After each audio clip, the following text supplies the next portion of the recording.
Let her conquer fear and fall like a sword. I run into the heat of day, like a knife I fight until the fight is won. In the rage I save each and every one till this war is won.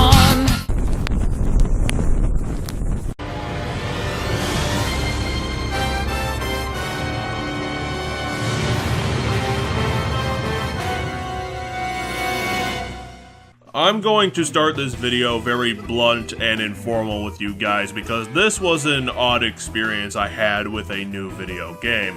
For most games we've done on this channel, I've went in more or less completely blank, waiting for whatever the developer had in store for me to play. Back in the old days, I even went into the end space Call of Duty games with a small glimmer of hope for at least the first 2 games. Color Splash did not get that treatment, and it is my fault. And in the end, it did both work and not work by the end of the title. I went into the game already knowing that it was borrowing a lot from the previous disaster piece, Sticker Star, in terms of the trading card combat and the lack of story development. In short, I came into Color Splash absolutely ready to hate the ever-living crap out of its existence, and for the first chapter, it seemed to be going that route in facepalm fashion, with short, cheap levels that look barely designed following cookie-cutter enemies and NPCs in my quest to get the next bullshit star-shaped thing on the path to a dull-as-dirt final confrontation with Bowser that would be a complete waste of time. Then things started shifting around the second chapter on the quest for the yellow paint star.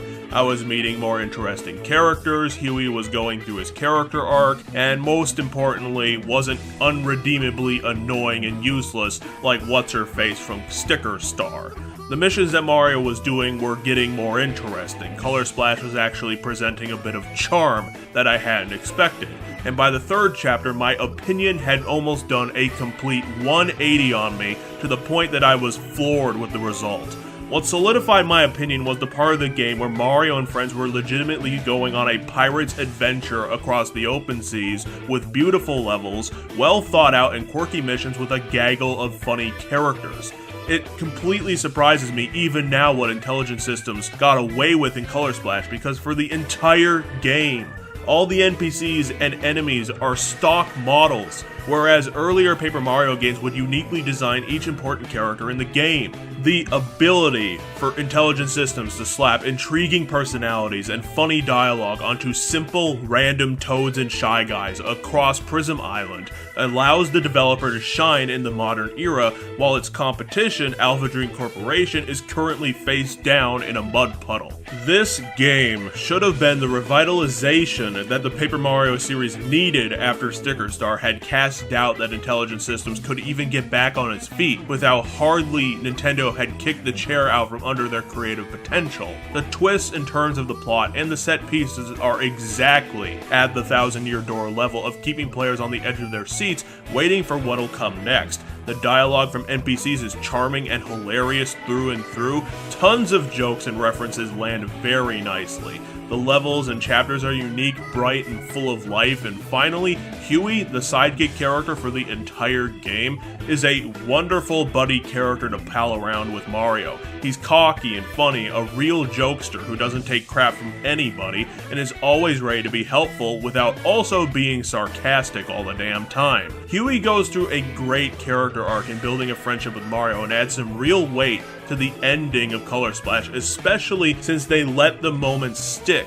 without a post-credits cutscene cop-out. And while I would completely love to announce that Color Splash is the day of blue waters ahead for the Paper Mario series, I inevitably left the game feeling that it was amazing and also terrible. Amazing for the reasons already discussed, but also terrible because the looming shadow of Nintendo still hangs over Intelligent Systems. I have no idea why, other than creative tyranny. that Intelligent Systems is the single Nintendo first party that gets shackled to the wall on what it is allowed to do with Paper Mario IP. We've discussed how Sticker Star happened in that previous video, so I'll keep it short here because I believe the same reasons apply to how Color Splash's problem surfaced again. Before the release of Sticker Star, Nintendo had the idea to totally revamp the old Paper Mario formula to introduce it to new audiences, and from a combination of poorly informed executives and conducted polls on customers that sent back suspicious results, Sticker Star's plot and combat design came about, and it looks like Nintendo held fast to the idea of the formula revamp with Color Splash in spite of Sticker Star being the worst reviewed game in the Paper Mario series for incredibly obvious reasons. Well, we never did say that Nintendo was the company without fingers in their ears. The credits of the game somewhat confirmed the theory because the top brass producing the game were all from Nintendo Central, which would usually be fine if Nintendo was allowing Intelligent Systems to create instead of dictating their content. It sucks because with the set piece and dialogue design of Color Splash, it still shows that Intelligent has that raw talent on staff that could do amazing things to build more RPGs, but Nintendo isn't allowing that to happen, and so we get this bizarre mess. The short story is that Color Splash is a brilliant game that is fundamentally broken. That's why the game still fails in spite of its genius design. It doesn't matter how many funny characters and mystery missions you give the player to do if the game is still broken at the core, because the core things are always the things showing up, and those things are constantly annoying the player throughout an otherwise amazing adventure. The basic thing that ruins any fun that Color Splash could bring players is the horrendous trading card combat system returning from Sticker Star. It is literally the same combat system from Sticker Star with a couple tweaks to make things more manageable for the player, which is like aiming to reduce a 9-card pileup to a 4-card pileup. Instead of purchasing more attacks per turn temporarily, they are turned into permanent upgrades throughout the game, and instead of the album storage mechanic, the game just gives you a 99 card limit for the entire game. Otherwise, it's the same idea. Turn-based combat using disposable resources, and it makes every battle the player goes into completely useless. The player will be better off in the long run if they were allowed to never fight any enemy in the game, and obviously that isn't a good thing. The game isn't an RPG, so you are never getting any rewards for fighting any enemies, so all the battles end up as complete wastes of cards that need to be used on the required fights, and it shouldn't surprise that all the boss fights suck in Color Splash because of this. Again, Intelligent tried to fix this somewhat in Color Splash. When you defeat enemies in Color Splash, most of which you can beat in one turn with the right card setup, making any combat you do in this game even more completely useless, especially when the game gives you huge coin bonuses for not getting hurt in a fight. Yet you also get experience drops from enemies you beat in the game that go into your paint meter. The paint meter allows you to level up your paint amount, and the more paint you have, the more cards you can use. Yeah, this is another new mechanic of Color Splash that is totally stupid and unnecessary. It seems to only be there because the game's story says it has to. At the beginning of the game, Huey gives Mario the paint meter to use in combat because half of the cards you find in the game are blank. In order to use these unpainted cards, they have to be filled in before you can send them out as attacks. What makes this even worse is that the mechanic becomes redundant during the end game where most of the cards you find and buy are pre-painted. So what is the point of using paint in combat? Even with the whole paint lifeblood thing in the Color Splash plot, you could just as easily say that all the cards on the island are still painted because, I don't know, the Shy Guys were just unable to steal the paint from the cards. Or maybe the cards are all laminated and protected from losing paint. Or just any flippin' reason to take away this dumbass mechanic away from an already irritating and broken combat system. It gets to be really irritating because the combat forces you to make 3 steps before every attack. You have to pick your card, you have to paint your cards, and then you have to flick your cards away from the gamepad to the TV screen to declare your final attack. It's such a frickin' giant, stupid-ass move of wasting time on Intelligent's part, and during development they should have seen that and cut it out altogether. No UI designer should be so brain dead to not realize that streamlining how the player attacks is always a good thing. But instead, Color Splash just loads the player up with nonsense QTEs as standard practice. And while the combat system is hands down the worst thing to be found in Color Splash, the other big offender for why Color Splash still sucks as a Paper Mario game is that the main plot of the game is dull, moronic, and full of plot holes. It's kind of odd that this happened in the same game with the delightful Rescue Squad rescuing side plot. But that's what happens when the people with creative control don't think about what they're doing. For the most part of the game, the player has no idea what the plot of the game is other than Bowser being a generic threat to the entire island from off-screen. There's one point where Bowser nukes an entire area of the game. But other than that, Bowser does nothing else from the start of it. Mario and Peach's story begins when a colorless Toad is actually mailed to them from Prism Island for some stupid reason. Well, the actual reason is that Bowser wanted to lure Princess Peach to Prism Island so that he could kidnap her again. That's really dumb because in the Paper Mario series and the franchise in general, it's always shown that Bowser can fly anywhere at any time to kidnap the princess. So the whole luring you out to find you thing is stupid and unfortunately par for the course for the main plot of this game.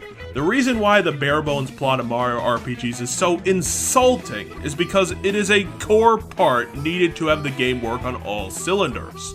You need to give a reason for the player to continue playing. You need an intrigue. Without it, you start losing people, and the other reason is that games with the same brand name were able to accomplish this feat in an expert fashion, while Color Splash is trying to just paint over its mediocrity. The plot worked in the original Paper Mario because we were shown that Bowser was pulling the strings of the people who were fucking up the Mushroom Kingdom.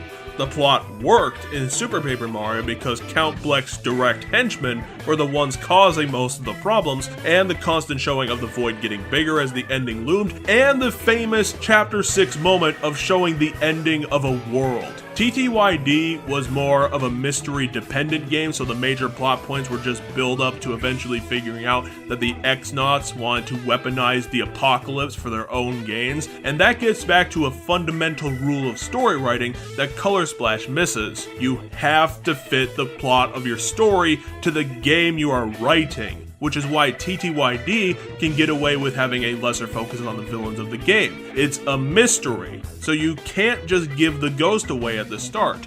Plus, Thousand Year Door has other redeeming factors that distract from the lack of overall villains. And most of those factors is that the self-contained plots of chapters suffice for complete stories with interesting missions and characters.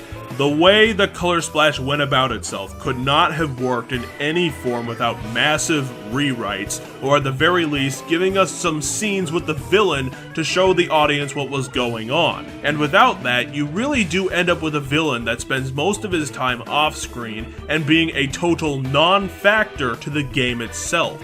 It doesn't help that the little screen time the story of the game gets spends its time simply telling Mario and Huey how Bowser stole all of the island's paint before the game even started, rather than telling us what Bowser is doing with the paint now. It's laughable because the player doesn't figure out Bowser's master plan until the final level of the game, which is a huge reason why Bowser doesn't feel like the villain of the game and why I couldn't care less about him. The ultimate final plan is that Bowser wants to cover the world in black paint, to literally repaint it in his own image, and the reason he wants to do that is because Bowser accidentally, and yes, accidentally got corrupted by black paint in the Prisma Port fountain due to a failed attempt to color his shell rainbow. Even in a game with only a paragraph-length plot, this is an important plot hole in that tiny story. If it's the black paint that is forcing Bowser to repaint the world, does the paint have some sort of will and aspiration in the first place? Or did it become evil when it was mixed together and built this plan totally on the fly? If the black paint didn't have this plan until Bowser created it, then it is seriously the biggest case of dumb luck on the planet, on the paint's part, that it managed to corrupt someone with the exact ability to achieve what it eventually wanted. And even then, that reasoning doesn't work because the black paint was also stupid enough to both not nuke the world when it clearly had the chance, and instead just sat in a chair staring at his portrait of Princess Peach, and the paint simultaneously used the Paint Bomb Factory as its Bob-omb magazine, which is what Mario and Huey used to destroy the entire facility in one shot. It's completely clear to me that Intelligent Systems didn't even think about writing this stuff down at the time and was just throwing crap at the wall and seeing what it stuck. It can be a good thing, because that type of off-the-wall thinking is what gives us a level where Mario is forced to rebuild a train and then have a high-speed chase on that train filled with great puzzles, and is also forced to cook pizza for that train's passengers. Yet, it can also get you this weird background creepiness to the game where the plot hinges on Mario repainting Toads to paint them back to life, and that makes it sound like the paint Mario is flinging willy-nilly is more like blood that the Toads need to live. The Sniffets and Shy Guys are running around like vampires and taking this paint blood from every person and object they can find. And also, this paint that makes the Toads live can be found in chairs and trees. And then the fountain is filled with an infinite supply of that blood, and the game even shows the Toads swimming in the paint blood, and the whole idea is just unsettling. Another small thing that unsettles me is more of an irritating siren way is the return of Sticker Star's puzzle logic to this game. It's a different verse, same as the first. Intelligent fixed this halfway by reducing the total number of thing cards you can find in the game to under 30, where Sticker Star had to have over 50 of them, and the game gives you an NPC that'll point to the player exactly what thing they'll need to complete tasks throughout the game or defeat bosses. But that NPC also speaks in riddles, so it isn't exactly super helpful. Then when you start using incorrect things to solve problems or fight bosses, you have to go on long treks to find them again, or pay up ridiculous costs to rebuy them. All the boss fights require specific things to be defeated, otherwise they just insta-kill you, which makes all of the game's bosses terrible puzzles because you can't know about the puzzle until you fight the boss. The whole thing is an even bigger facepalm than when this happened in Sticker Star, because Intelligent is making the exact same mistake twice in a row.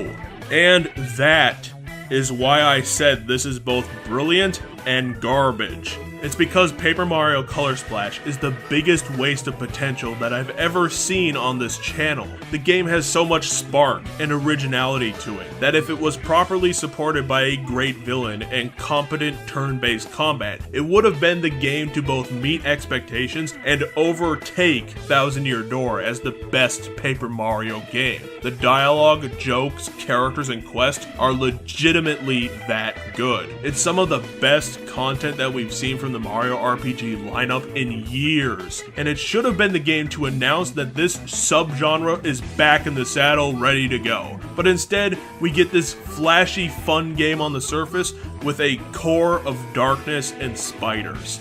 The combat system is a complete joke, and it is such a complete one that even Intelligent Systems agreed with me about its terribleness while they were making it. And I know that because of how frequent Intelligent forces the player to do the combat by ambushing them with it all over the place.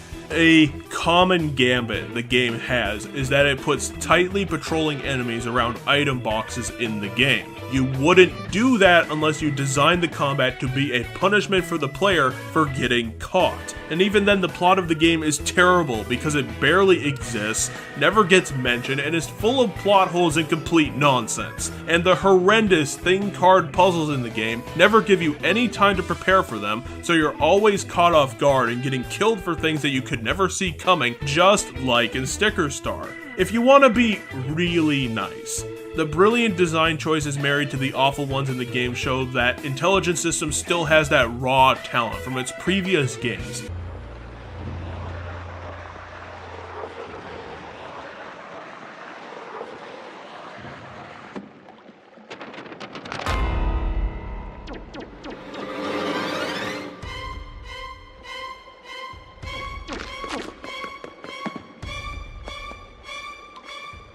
but its creative control is being handicapped by executive decisions that end up producing these half-assed titles. You can keep trying to fix Sticker Star's problems to make them more palatable to the player, but at the end of the day, you can't improve on something that is fundamentally broken. The Paper Mario series is never going to move forward into the spotlight it deserves without leaving the trading card combat behind. It is never going to work. And once Nintendo allows that to happen, Intelligent is completely ready to ride off into the sunset and start wowing fans once again with the best role-playing games that a gamer can find.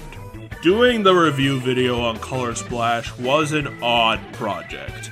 I don't think I've ever seen a game that has both astounded me with greatness and frustrated me with dumbassery at the same time.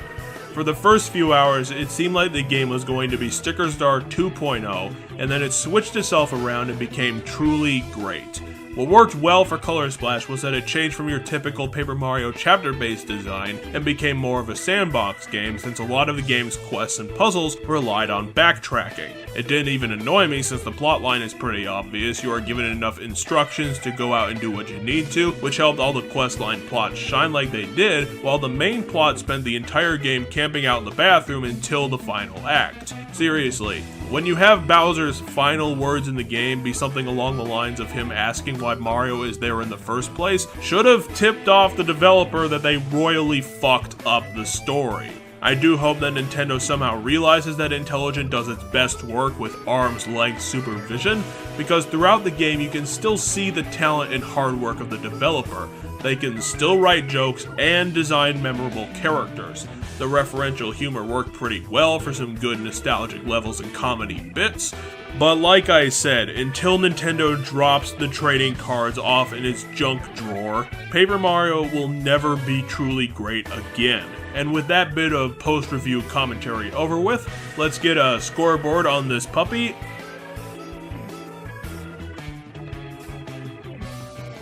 and usher the viewers out with a victory for gamers. Thanks for watching!